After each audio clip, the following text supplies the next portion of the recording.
بسم اللہ الرحمن الرحیم۔ حضور سرور عالم صلی اللہ علیہ وآلہ وسلم کے وصال شریف کا جب وقت آیا تو ملک الموت جبریل کی مسیت میں حاضر ہوا۔ جبریل امین نے عرض کیا، یا رسول اللہ، یہ ملک الموت آیا ہے اور آپ سے اجازت طلب کرتا ہے۔ حضور، اس نے آج تک کسی سے بھی اجازت نہیں لی اور نہ ہی آپ کے بعد کسی سے اجازت لے گا۔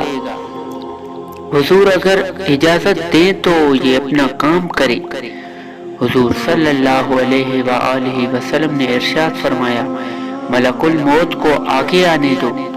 چنانچہ ملک الموت آگے بڑھا اور عرض کرنے لگا، یا رسول اللہ صلی اللہ علیہ وآلہ وسلم، اللہ تعالیٰ نے مجھے آپ کی طرف بھیجا ہے اور مجھے یہ حکم دیا ہے کہ میں آپ کا ہر حکم مانوں اور جو آپ فرمائیں وہی کروں، لہذا آپ اگر فرمائیں تو میں روح مبارک قبض کر لوں ورنہ واپس چلا جاؤں۔ جبریل امین نے عرض کیا، یا رسول اللہ، خداوند کریم آپ کی نکاح وصال کو چاہتا ہے۔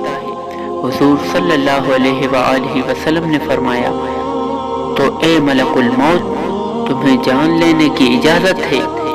جبریل بولے، حضور، اب جب کہ آپ تشریف لے جا رہے ہیں تو پھر زمین پر میرا یہ آخری پھیرا ہوگا، اس لیے کہ میرا مقصود تو آپ ہی تھے۔